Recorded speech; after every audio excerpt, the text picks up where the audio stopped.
Hey everybody on YouTube, doing another neat one today. Doing your checklist, what you should get every time you go out for a ride. You need to go through these things.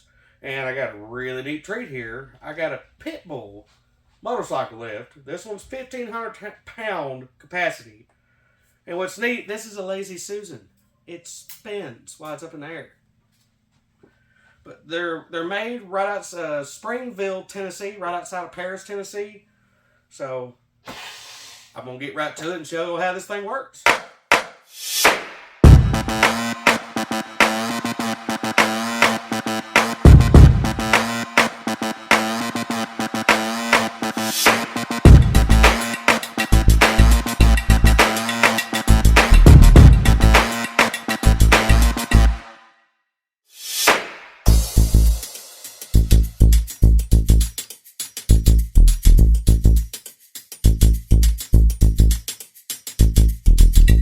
Like I was saying, this motorcycle lift is bad to the bone. And remember I was saying a little bit ago about the Lazy Susan part. So after you get it up in the air,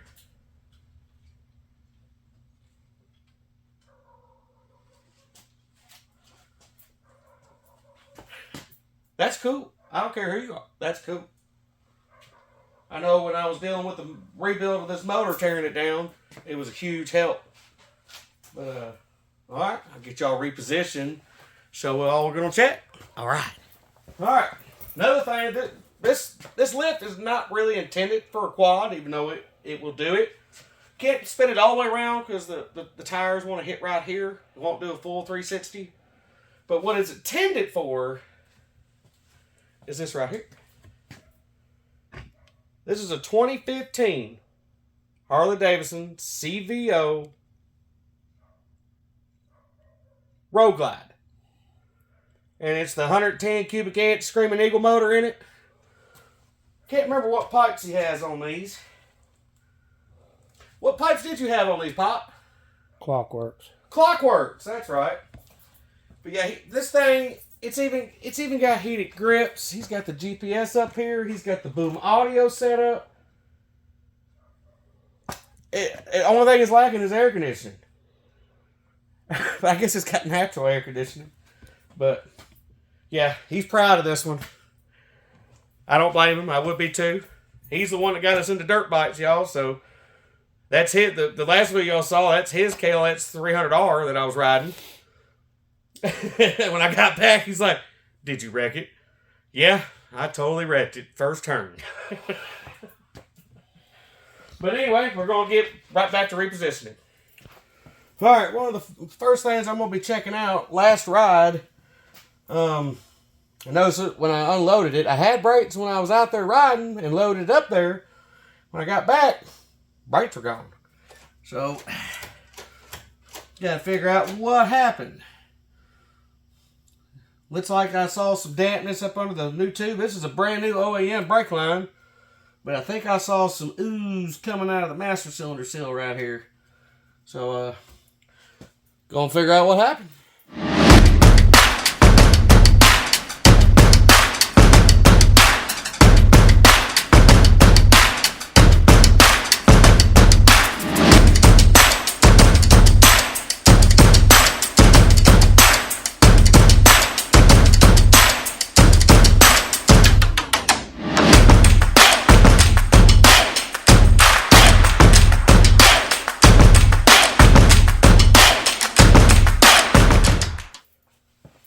Alright, I think I figured out what happened. My axle nut came loose. I don't have an anti-fade on there just yet. I need to get one on there. But that was loose. I think my brake bushing, this brake bushing up in here, it's got a little bit of play, and I might need to get a new one of those. It's probably time for new rotors and new pads and all that, but that was one of the issues. When I opened this up, I still had brake fluid. I was like, aha, the plot thickens. And then I found my lock nut here on the adjustment loose, and it still is. I ain't tightened it up yet. So I think the vibration messed with my adjustments, but now it stops. Not very good. I think it's time for a new master cylinder. I really do. I think it's And according to what Matt with Garage MC, he sent me some stuff. A 2006 Yamaha YZ250F master cylinder has it's all built into one, the reservoir and everything, and it bolts right up to this.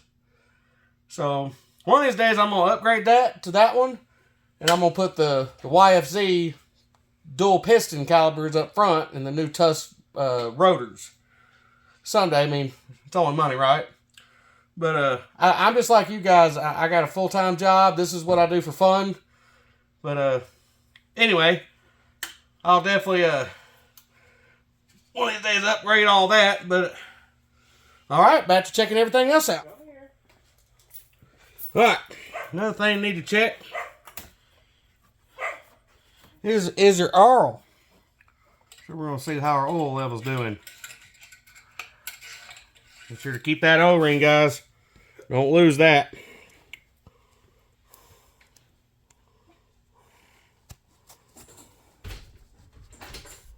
It's been sitting a while, but I'm still going to do another dip. Let's see.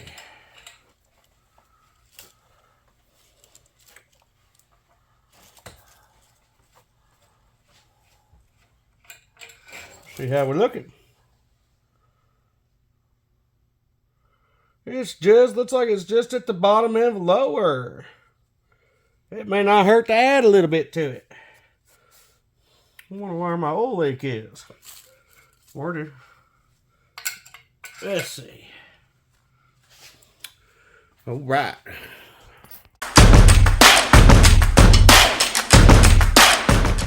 All right, guys. I think I figured out why I'm losing a little bit of oil. When I was putting this motor together, my elbow accidentally hit the brand new Honda Bond tube, and it squirted Honda Bond on my brand new Cometic gasket. But I had a whole nother Vertet set, so this is a Vertet head gasket, and looks like I got a little bit of seeping going on right here at the head. It's just enough to make it moist, but I'm gonna just make sure to keep my oil level on check, and maybe after January or February hits, I'll get back in here and put me a Cometic one in here and go through and retorque everything back. And but all right, I'm gonna add a little oil to it.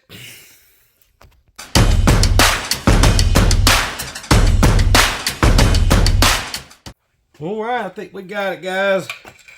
It didn't take very much at all. It was not even at the bottom of the lower. It was just above it.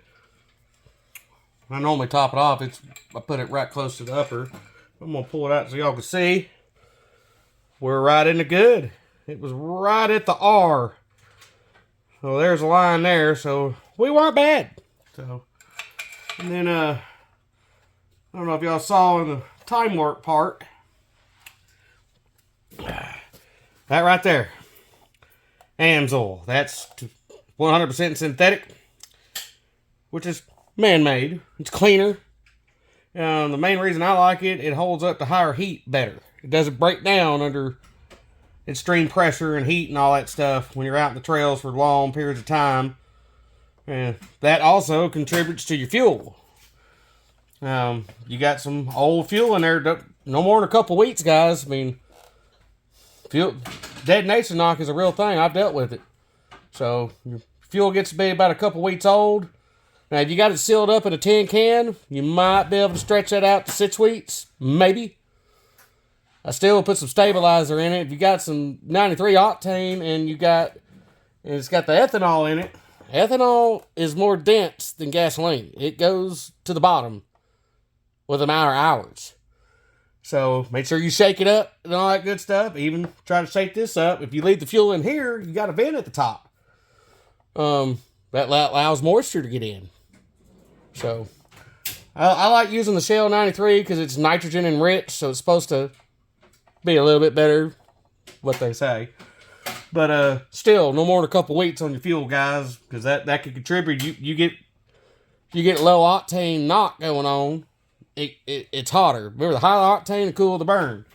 One of these days when I can afford it, I'll get me some C12 running off in here. But, all right, to the next part. All right, next part I'm going to work on is the exhaust. And show y'all what happened to me. That is the spark arrestor, or as they call it, the MX quiet core. Supposed to make it 96 decibels. And as y'all can see, the weld broke and it shoved it. It was sticking out of the end, one of the rides I did. So what I did is I put the plate back in here to make it a little bit quieter. But the next video, where I'm going on a ride tomorrow, and so what I'm fixing to do is I'm gonna make it the full MX tip. So, and I'm gonna change the jetting. I'm gonna go from 162 to 165. And since we're riding at a track tomorrow, well, not a track, but it kind of is. It's at my buddy's place. Y'all saw it in the last video. But I'm gonna have the airbox lid completely removed. Show y'all what I did. I ended up drilling these holes here. These are 11/32. So when you use one of those yellow 3/8 plugs, it fits tighter in the holes. 11/32, and there's 23 holes here. I counted it, don't worry. But my idea was if water did hit, it would splash around, wouldn't go directly on top of the filter. Since I'm riding kind of a trails and track tomorrow, don't really think I'm going to be splashing any creeks or anything like that. So we're going to see how this thing does in full power. So here we go.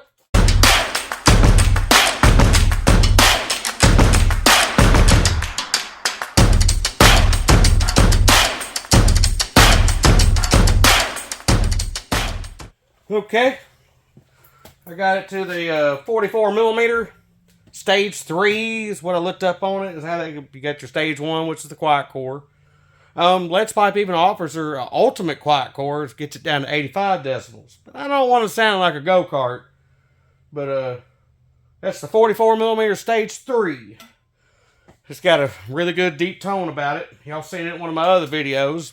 It was too loud for me, but I'm gonna do this full power video, but so you can see what happened.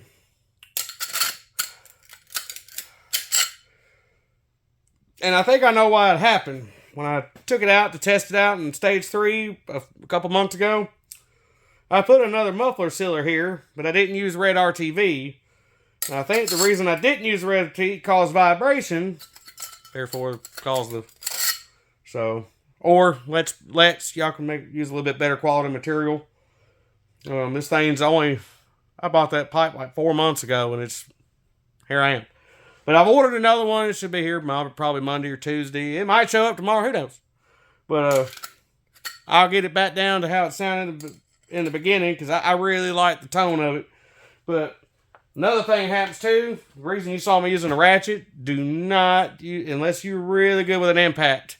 I thought I was, but I had one of the, it's a 4 millimeter hex head, or as I call them, Allen. But it broke. Just broke. So I had to drill it out.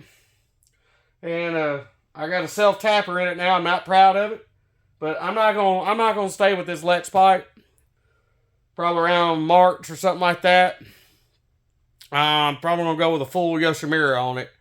Because it shows the Yoshimura with the spark arrestor in it. It's 96 decibels. And Yoshimura's, that's some good stuff. But anyway, on to the jetting. All right, we're on to the jetting. Just so y'all can see what I'm working with here.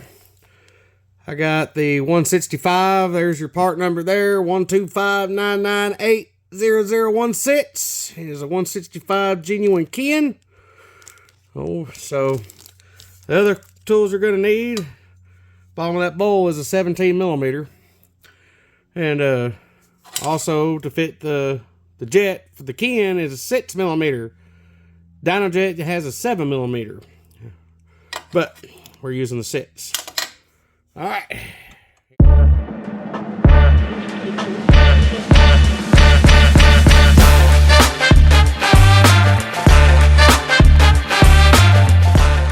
Alright guys, there you have it.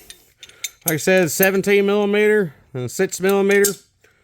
And I like putting the rag up in here because there's always going to be a little bit of gas to come out. You don't want that going in right here where your breather is for your vent tube and all that. So that's what I do, and I don't want gas spilling everywhere either. Pop the vent breather tube back on. Oh yeah, gotta get it on there all the way. There, yeah, like a glove. You know what they say about gloves. Double the pleasure, half the guilt. All right, we're gonna do a little test fire.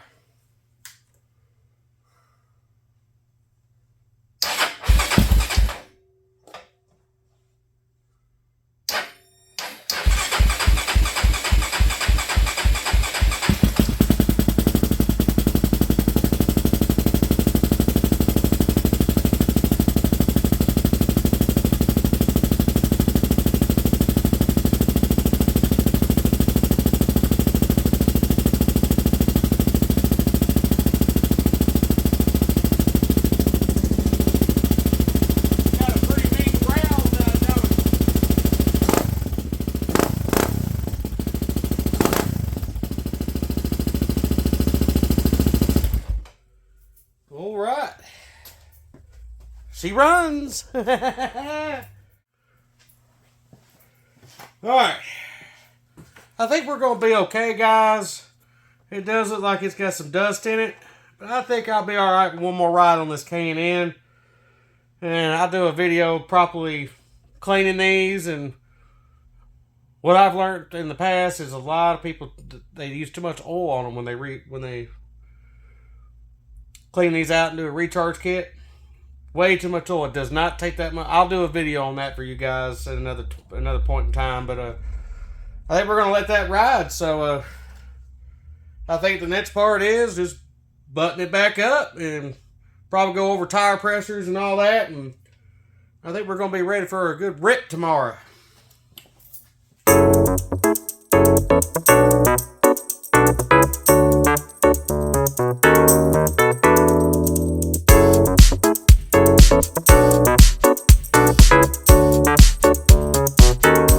Alright, another thing too, I like using a roller chain because I normally stay on top of my chain maintenance, make sure my chain's tight and everything. But another key factor is I like using gear oil instead of that chain lube spray stuff they got, that white stuff and all that. It seems like it attracts dirt.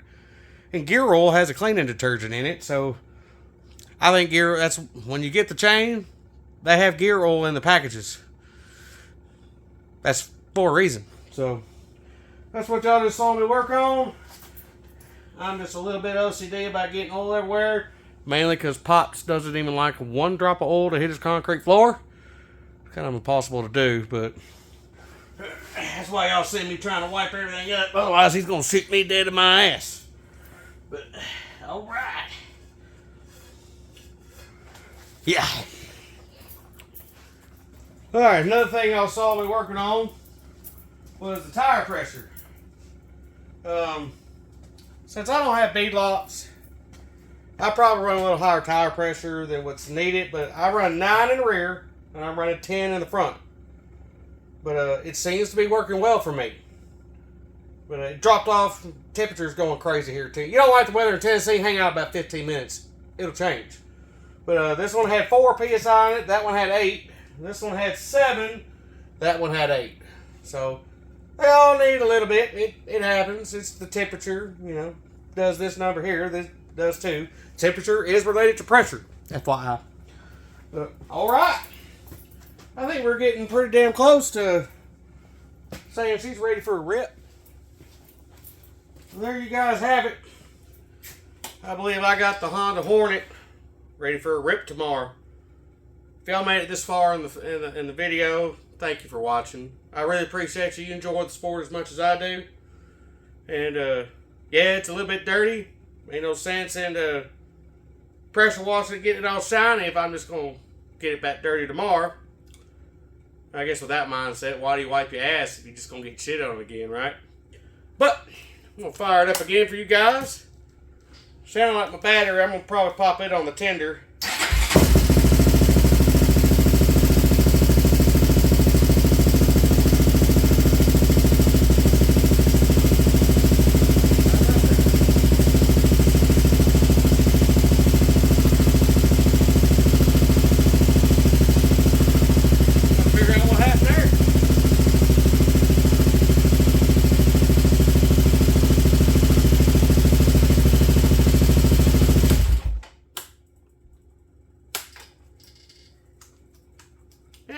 testing.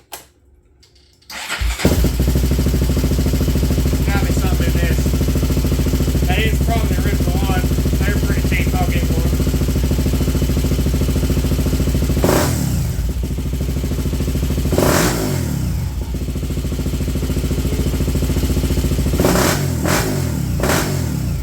I believe she's ready.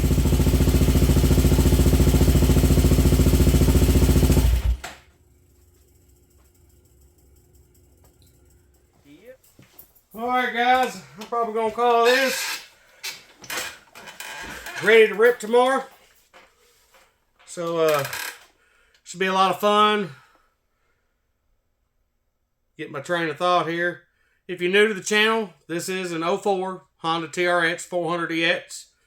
It's got a 416 bit bore, Wiseco 10-to-1, piston, 87mm piston. It's also had, the crank has been rebuilt by Chris Grissom. It's got a Lighten flywheel. Got a brand new oil pump, new clutch, inner plates, and all that. The basket was still in specs. So, I'll probably end up putting a Wiseco billet basket in it at some point. But, yeah, I'm excited about tomorrow to see how it does under full power. You know, it still wasn't bad off before, but going with the Stage 3 MX tip on it and bumping the jetting up, taking the air filter lid off of it. So it should be a torque monster. But, alright. To be continued.